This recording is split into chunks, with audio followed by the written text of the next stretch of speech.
kết nối, chia sẻ những kinh nghiệm hay trong nuôi trồng thủy sản, đưa những mô hình hay, thực tế đến với bà con để cùng nhau tiến bộ và làm giàu trên mảnh đất quê hương mình. Các bạn đừng quên đăng ký kênh để nhận được nhiều video hay nhé.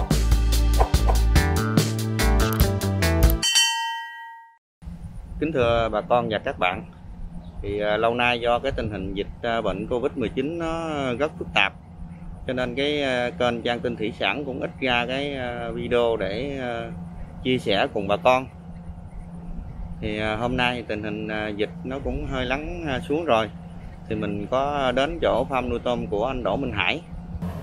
Thì chỗ anh Hải sẽ chia sẻ về một ít cái kỹ thuật nuôi của anh.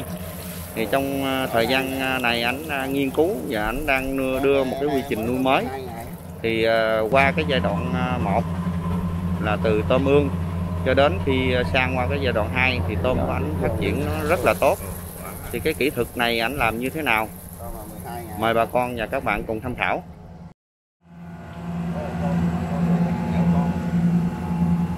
Lộn.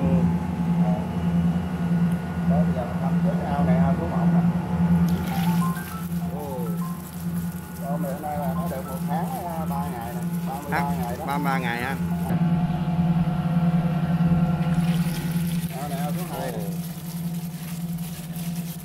Cái gió này chắc dữ lắm à. Thứ 3 nè. Cái này nhiều hơn. Nó đông quá nó cắn. Ao nào vậy nó lộn đi kẹo con. Này thứ 4. Thứ 4. Ăn hết gió. Thứ 5 ha. Thứ 5 thì nuôi giai đoạn 2 rồi. Sang ra nay được 3-4 ngày rồi nè. Thấy nó bự hơn kia không? Em chào anh Hải. Chào em. Thì em được biết hiện nay anh đang cải cách lại cái quy trình nuôi tôm của anh.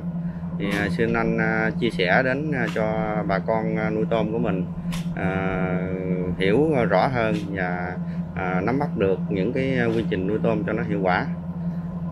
Bây giờ hiện thời giờ là bắt đầu anh làm lại cái quy trình mới, cũng nhờ có một số anh em hợp tác với anh, là như cái tập đoàn thủy sản Na Uy, anh Khải rồi hợp tác với anh, ở bên Mỹ là hợp tác với anh để hỗ trợ lại những cái phần kỹ thuật nuôi tôm để sau này là ở bên kia anh em nó về đó, nó làm những cái chương trình kỹ thuật rồi này kia, đem những cái công nghệ tốt về để hỗ trợ cho bà con nông dân. Mấy tháng này là đang cải cách lại cái quy trình nuôi, mà cũng đồng thời được cái sự hỗ trợ của anh em ở bên kia, bởi vì người ta ở bên cái nước tiên tiến mà người ta là trong cái tập đoàn thủy sản lớn nữa, và có những cái là mình phải cần thiết. Thì giống như là mấy vụ rồi nuôi báo về bên kia thì nói những cái hồ mình mà nuôi tôm mà không có vệ sinh đồ này kia kỹ lưỡng thì nó sẽ ra nhiều cái rủi ro dịch bệnh rất cao.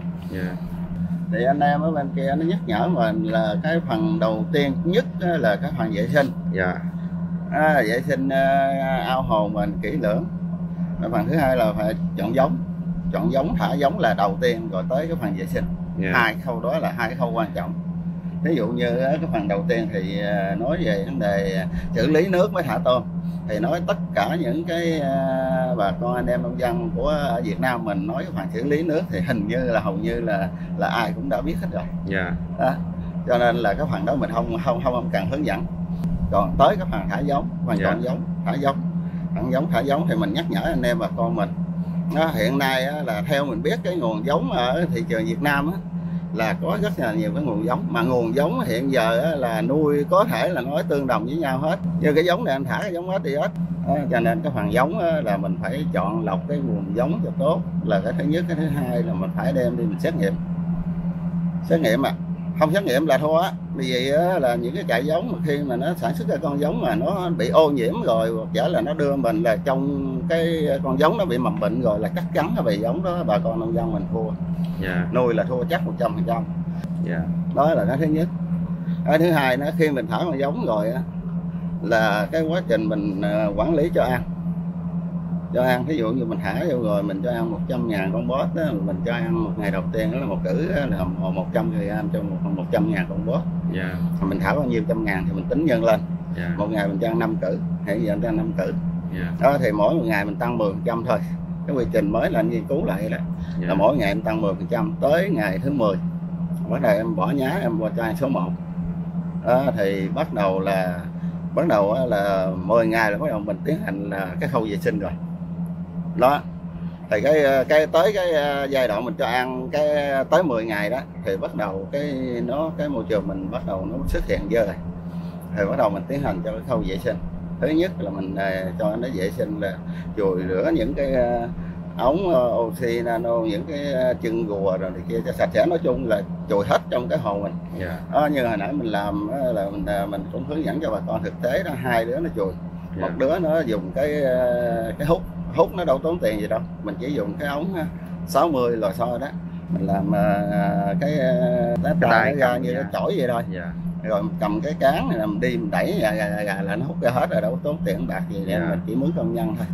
Thì thay vì mình mướn công nhân á, thì mình đỡ không có tốn tiền thuốc, mà tôm mình nó an toàn, nó không bị xảy ra dịch bệnh.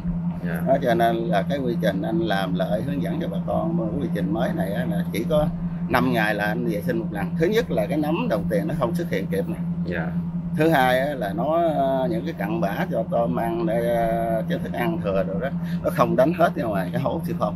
Còn ở đây thì mình dùng cái lưỡi gà mình hút, mình hút ra thôi. Thì 5 ngày mình vệ sinh một lần đó, thì đảm bảo là cái hồ mình lúc nào nó cũng sạch sẽ. Nó thứ nhất là nó hạn chế được cái bệnh đường ruột phân trắng nè. Thì lúc nào cái cặn bã mà nó chìm lắng ở dưới đáy á, thì mình dùng thức ăn xuống nó hòa lộn ở trong đó là ăn, thì nó mới là ăn trúng những cái đó. Cặn bã thì nó sanh ra vi khuẩn virus ở dưới, thì nó ăn trúng cái đó thì nó sanh ra bệnh đường ruột phân trắng. Đó, thì mình lúc nào vệ sinh sạch sẽ hết trơn. Đó, thì cái phần đó là cái phần tốt rồi. Tới cái phần 10 ngày trở lên thì bắt đầu mình phải tiến hành phòng ngừa. Đó, mình còn những cái vi sinh đâu anh xài thì anh cũng ủ cái dòng vi sinh của anh xài bình thường thôi. Giống như anh nói là bị phân trắng rồi, bị nóng đồng tiền nó sanh ra, rồi làm sao khắc phục được cái đó. Em đem thuốc anh quýnh hoài, anh bỉ này nó đánh rồi ghét tôm mình hư chết luôn, không có trị được cái nấm đồng tiền đó, nó không có làm sao nó chóc ra được, chỉ có cách là mình vệ sinh nó từ đầu. Đó là cái phần thứ nhất.